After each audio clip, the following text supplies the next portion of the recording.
ሰላም ጤና ይስጥልን የብስራት የዩቲዩብ ቻናል ተመልካቾቻችን እነሆ ለሰዓቱ የሚመጥኑ ያልናቸውን ከሀገር ውስጥ እንዲሁም ከባህር ማዶ ያገኘናቸውን መረጃዎቻችን ይዘንላችሁ ቀርበናል። ዜናዎቹን እየመራው እኔ ቅድስት ደጀኔ ከመላ ስቱዲዮ ባለሙያዎች ጋር በጋራ በመሆን አብሬያችሁ ቆይታ አደርጋለሁ። የምናስቀድመውም የሀገር ውስጥ መረጃን ነው። ጫትን አብዝቶ መጠቀም የደም ግፊትን በከፍተኛ መጠን ይጨምራል ተባለም። አነቃቂና ሱስ አምጪ ከሚባሉ እጾች መካከል አንዱ የሆነውን ጫት አብዝቶ መጠቀም የደም ግፊትን እንደሚጨምር ተነግሯል።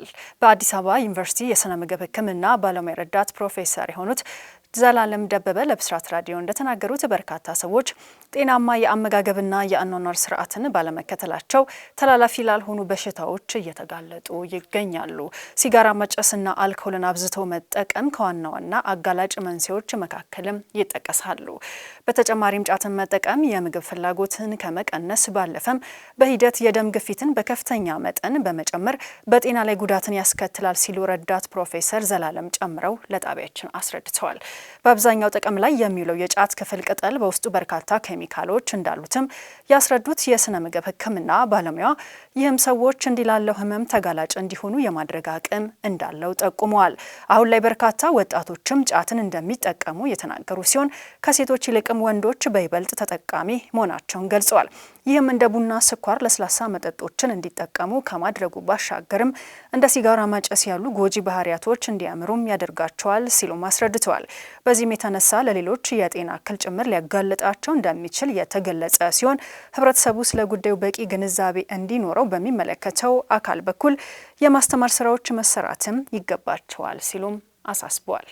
አብረን እንኖር በማለት የፍቅር አጋሩን በመግደል ጓደኛዋን ያቆሰለው ግለሰብ በእስራት ተቀጣ። እንደ ምዕራብ ሐረርጌ ዞን ጭሮ ከተማ አስተዳደር ፖሊስ መምሪያ የወንጀል ምርመራ ክፍል ኃላፊ ኢንስፔክተር መሐመድ ሰይድ ገለጻ ደብሩ ድሪባ የተባለው የ57 ዓመት ግለሰብ ነዋሪነቱ በጭሮ ከተማ ቡርቃ ጭሮ ቀበሌ ሲሆን በአንድ ድርጅት ውስጥ በጥበቃ ስራም ተቀጥሮ ይሰራል። ደብሩ ከዚህ ቀደም ካለች ባለቤቱ ጋር 3 ልጆች አፍርቶ የተፋታም ሲሆን በአሁኑ ጊዜ ደግሞ ብዙነሽ ሲሳይ ከተባለች የ35 ዓመት ሴት ጋር የፍቅር ግንኙነት ለመጀመር ፍላጎትም አሳይቷል። ብዙነሽ ሲሳይም ቀደም ሲል ከነበራት ትዳር አንድ ልጅ የነበራት ሲሆን በተመሳሳይ መንገድ ትዳሯን የፈታች እንደነበርም ኢንስፔክተር መሐመድ ይናገራሉ። ብዙነሽ 2 በስም ተመሳሳይ የሆኑ አዜብ ስዩሜና አዜብ ፍቅሬ ከተባሉ በእድሜ እኩያ ከሆኑ ወጣቶች ጋር ትውውቅ ጀምራም እየኖረች እያለ ደብሩ ደርቤ አብረን እንኑር የሚለውን ጥያቄ ያቀርብላታል። ብዙነሽም የደብሩ ጥያቄ ከመቀበሏ በፊት ለ2 ጓደኞቿ ሀሳቡን አቅርባም ከተነጋገሩ በኋላ ጓደኞቿ ብቻሽን ከምትሆኚ አብራችሁ ብትኖሩ መልካም ነው በማለት ደብሩና ብዙነሽ በአንድ ጎጆ መኖር ይጀምራሉ። ይሁን እንጂ ብዙነሽ እንዳሰበችው ከደብሩ ጋር ያላት ትዳር የተመቻቸ ባለመሆኑ ትታ ከቤት ትወጣለች። በዚህ ጊዜ ደብሩ 2ቱን አዜቦች አስታርቁኝ ብሎ ሽምግልና ይልካል።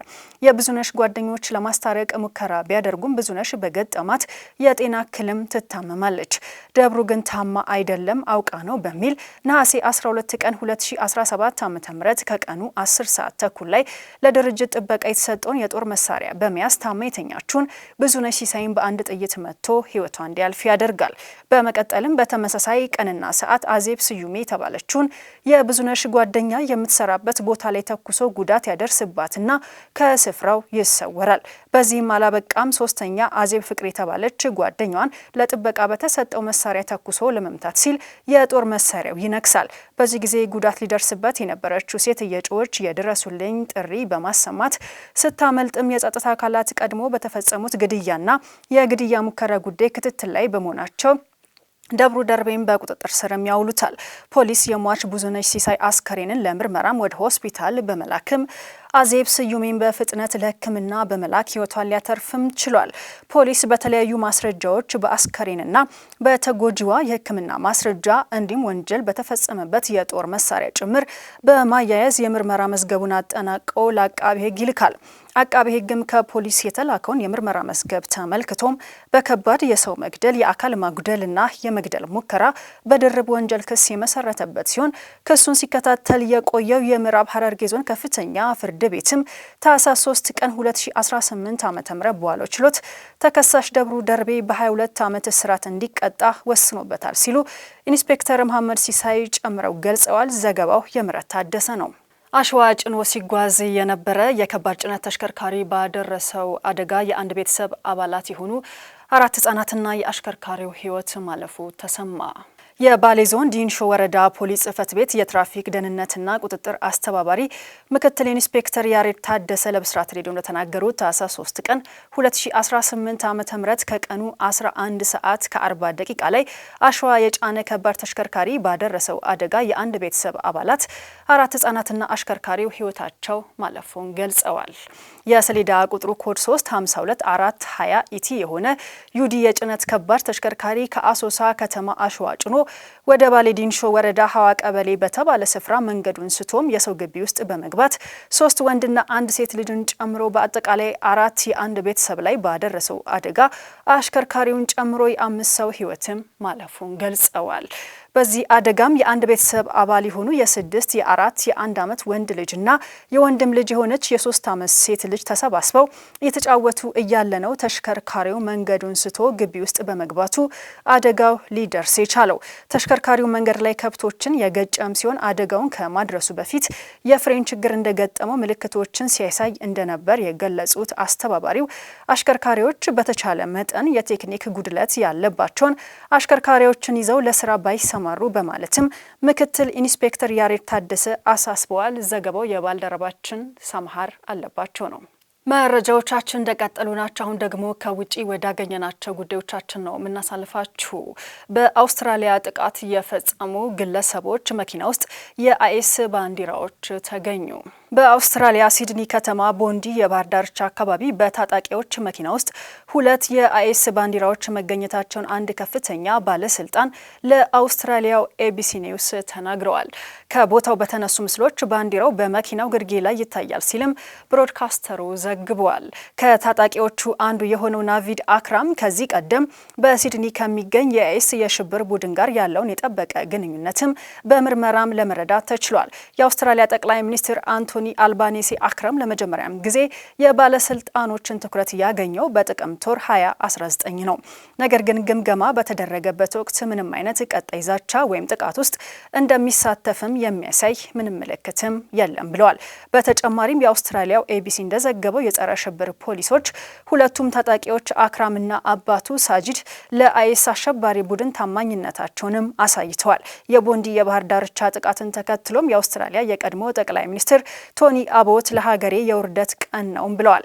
ከኦክቶበር 7 ጀምሮ በዓለም ዙሪያም በአይሁዶች ላይ የሚፈጸመው አስከፊ ግፍ ቀጥሎ አውስትራሊያ ውስጥ መፈጸሙ እንደ አውስትራሊያዊም አስደንግጦኛል ብለዋል። የአውስትራሊያ ገዳይ ጥቃትን ተከትሎ የዩናይትድ ስቴትስ ከተሞች ለአይሁድ በዓል ላይ የጸጥታ ጥበቃን አጠናከሩ። በአውስትራሊያ ቦንዲ ባህር ዳርቻ የአይሁድ በዓል ላይ እሁድ ዕለት በተፈጸመው የጅምላ ጥቃት ቢያንስ 16 ሰዎችን የገደለውን የአይሁድ አከባበር ተከትሎ በተለያዩ የአሜሪካ ከተሞች የሚገኙ የሕግ አስከባሪ ኤጀንሲዎች በሃኑካ ዝግጅት ላይ የጸጥታ ጥበቃን አጠናክረዋል ሲሉ የመገናኛ ብዙሃን ዘግበዋል። የእሁዱ ጥቃት በሁለት ታጣቂዎችም የተፈጸመ ሲሆን በሃኑካ በዓል የመጀመሪያ ቀን በሲድኒ አይሁዶች ማህበረሰብ ላይ ኢላማ ለማድረግም ታስቦ ነው ሲል የኒው ሳውዝ ዌልስ ፕሪሚየር ክሪስ ሚንስ ዘግቧል። ይህንኑ ተከትሎ በኒውዮርክ ከተማና በሱፎልክ ካውንቲ በሁለቱም በኒውዮርክ ግዛት እንዲሁም ሎስ አንጀለስ፣ ቤቨርሊ ሂልስ እና ዋሽንግተን ዲሲ የፖሊስ ዲፓርትመንቶች ተጨማሪ መኮንኖችንም ወደ ምኩራቦች፣ ትምህርት ቤቶችና ከሃኑካ ጋር በተያዙ ስብሰባዎች ላይ ተሰማርተዋል። ምንም እንኳን አስተማማኝ አካባቢ ስጋት አለመኖሩንም የኒውዮርክ ፖሊስ ኮሚሽነር ጄሲካ ቲሽ ቢናገሩም እምነታቸውን በሚያከብሩ አይሁዶች ላይ ሆን ተብሎ የተፈጸመ የኃይል እርምጃ በመመልከታችን ደህንነቱን አጠናክረነዋል ብለዋል። ይህ የተናጠልም ክስተት አይደለም፣ በአይሁዶች ሕይወት ላይ የሚደርሰው ሰፊ ጥቃትም አካል ነው ብለዋል። የኒውዮርክ ከተማ ከእስራኤል ውጭ ካሉ የዓለም ከተሞችም ትልቁ የአይሁድ ሕዝብ የሚኖርባት ናት። ተሰናባቹ የኒውዮርክ ከንቲባ ኤሪክ አዳምስ ይህ የዘፈቀደ የጥቃት እርምጃ አልነበረም፣ ጸረ ሴማዊና አይሁዳውያንን ያነጣጠረ ነበር በማለትም ስጋታቸውን ገልጸዋል። የኒውዮርክ ፖሊስ ዲፓርትመንት ዩኒፎርም የለበሱ ሰራተኞችን፣ ከባድ የጦር መሳሪያ ቡድኖችና ልዩ የጥበቃ ሰራተኞችንም ጨምሯል። የሎንግ ደሴት ክፍሎችን የሚያጠቃልለው የኒውዮርክ የሱፎልክ ካውንቲ ባለስልጣናት መረጃዎችንም እየተከታተሉና ከአይሁድ ማህበረሰብ መሪዎች ጋር ያላቸውን ግንኙነትም እያጠበቁ እንደሚገኝ አክለዋል። በካሊፎርኒያ የሎስ አንጀለስ ፖሊስ ዲፓርትመንትም በአይሁድ ተቋማት፣ ትምህርት ቤቶች፣ ምኩራቦችና በሃኑካ ዝግጅቶች ላይ ተጨማሪ ጥበቃ ያደርጋልም ብሏል።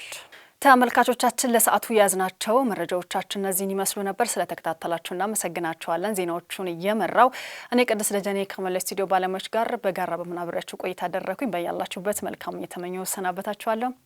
ሰላም ሁኑ።